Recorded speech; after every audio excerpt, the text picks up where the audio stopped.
I officially hand you the keys to this equipment. Thank you. I wish you a successful campaign. Thank you. Let's pray for great mastery in its use. Thank you. I wish you success in reaching this year's goals. Comrades here, on behalf of the rural community, we commit to carrying out your vision exactly as you instructed. The recent unveiling of over 104 billion CFA francs in agricultural support by President Ibrahim Traoré marks a major milestone in Burkina Faso's path toward food sovereignty. At a time when global supply chains are increasingly unstable and food insecurity remains a pressing issue across the Sahel, this massive investment signals a bold shift in national priorities. By equipping the Ministry of Agriculture, Animal and Fisheries Resources with the tools and inputs needed to scale up domestic food production, the government is asserting control over a sector long vulnerable to climate shocks, dependency on imports, and underinvestment. This is not just an economic intervention. It is a strategic act of national defense, safeguarding the population against future crises.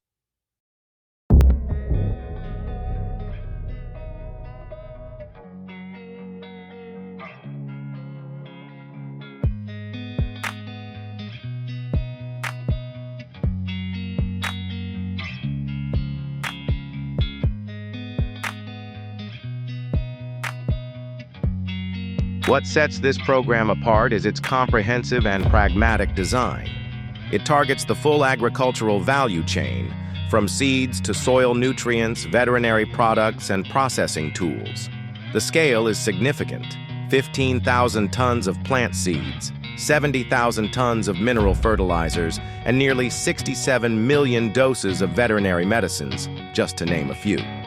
The inclusion of equipment like 608 tractors, 1,102 power tillers, and even floating fish cages shows a nuanced understanding of the country's diverse agro-silvo-pastoral landscape. Rather than relying on a one-size-fits-all approach, the initiative addresses both crop farming and animal husbandry, while also supporting mechanization, transportation, and value-added processing. This holistic model empowers rural producers with both the means to increase yields and the tools to capture more value from their labor.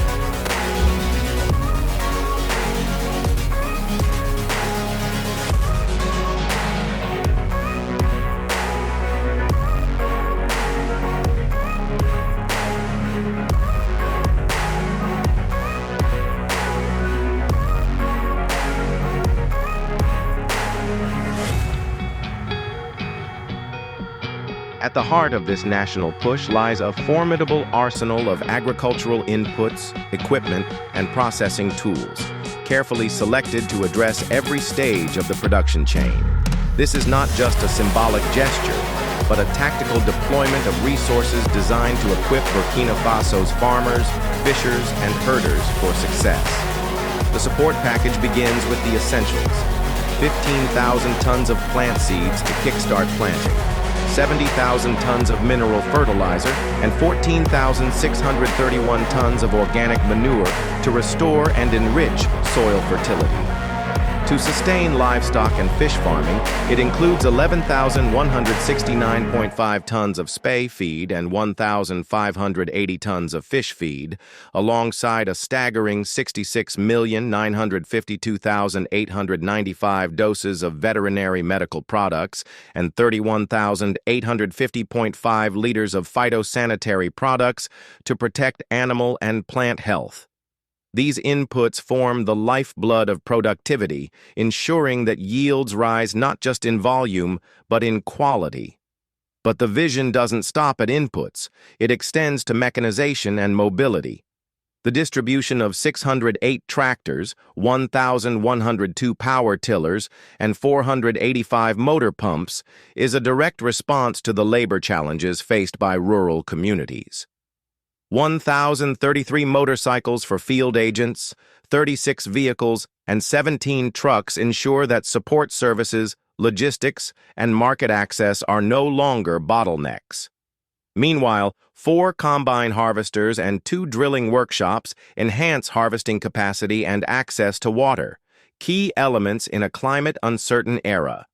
For aquaculture, the inclusion of 935 floating cages introduces scalable and sustainable fish farming options. Most notably, this intervention recognizes the critical role of local value addition. Through the provision of 10 PDCO processing units, 4 juice extractors, 1 automatic dehuller, 3 vacuum packers, 4 pasteurizers, and 14 sorting tables, producers are given the means to move beyond raw commodity sales. They can now process, preserve, and package their goods. Tools like 65 manual dehullers, 150 multi-purpose grinders, and 3 digital scales empower communities to generate income, reduce post-harvest losses, and feed both local and national markets. This is more than a list of items. It is an infrastructure for transformation. Each piece of equipment and every ton of input is a building block in the architecture of a sovereign food system. It reflects a government not only willing to invest, but determined to create the material conditions for agricultural independence. The path to food sovereignty will not be easy, but with tools like these in the hands of producers, Burkina Faso is not just dreaming of self-sufficiency. It is building it, piece by piece.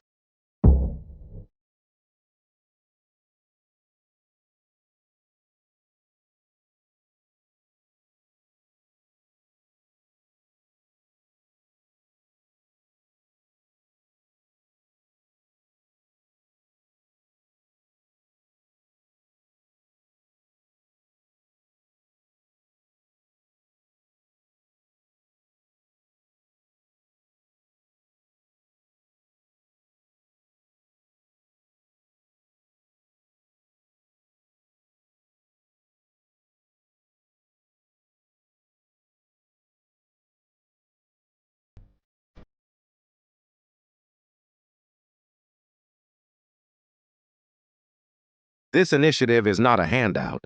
It is a foundation for long-term transformation. President Traoré's government is positioning agriculture not just as a survival sector, but as the engine of structural economic change. By bolstering the technical capacities of rural actors and stimulating local agri-food processing, Burkina Faso is laying the groundwork for import substitution and industrial development. The deployment of units like juice extractors, pasteurizers, vacuum packers, and multi-use grinders speaks to a future where raw materials are not simply exported or wasted, but transformed locally into marketable products. This move has the potential to generate rural jobs, reduce post-harvest losses, and increase household incomes, while ensuring that Burkinabe consumers have access to safe, nutritious, and locally produced food.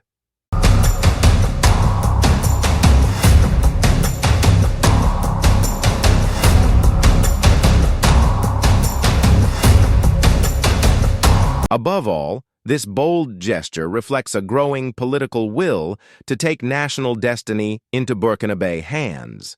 It sends a message to producers that they are not alone and that the state sees them as central to the country's survival and progress. At a symbolic level, the public ceremony in Bobo Dioulasso and the presence of high-ranking officials such as Minister of State Ismael Sombi reinforce the idea of agriculture as a pillar of national identity and sovereignty. It also strengthens the social contract between rural citizens and the state. If this level of commitment is maintained, Burkina Faso may not only weather its current challenges, it could emerge as a model of agricultural resilience and endogenous development in West Africa.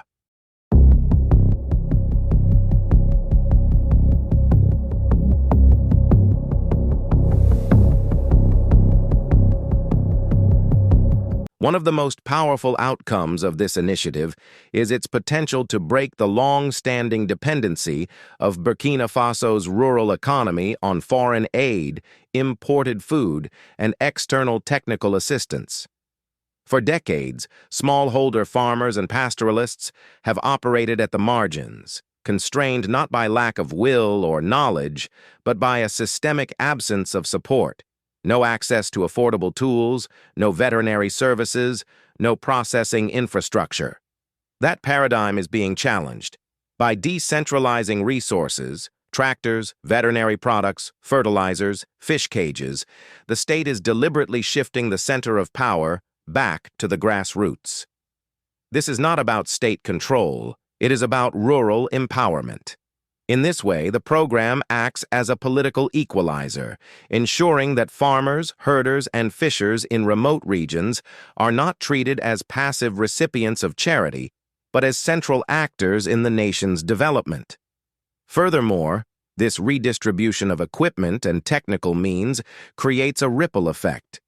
It strengthens local cooperatives, enhances inter-community solidarity, and fosters innovation at the village level. When producers are equipped to meet their own needs, and when processing units are placed close to the source of production, entire communities are transformed from subsistence to self-reliance. This is how food sovereignty becomes a lived reality, not a slogan, but a system built from the soil up.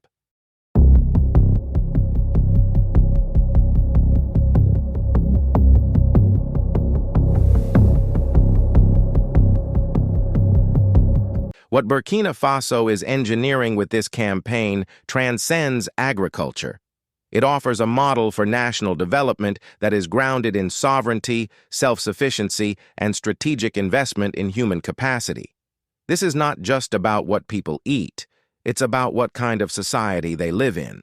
By prioritizing rural producers, the state is not only securing the food supply, it is addressing unemployment, reducing rural-urban migration, strengthening internal markets, and revitalizing local economies.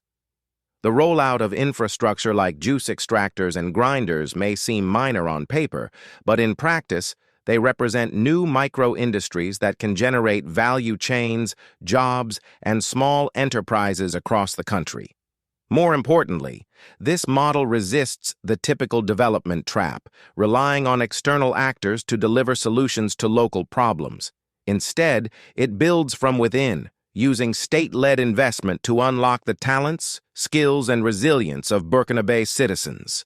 This is how nations rise, not by waiting for foreign aid, but by investing boldly in their own people and capacities. What's happening now in Burkina Faso is historic. If sustained and protected, this investment could inspire similar initiatives across West Africa, signaling the rise of a new development era, one driven not by donors and dependents, but by sovereignty, structure, and social solidarity.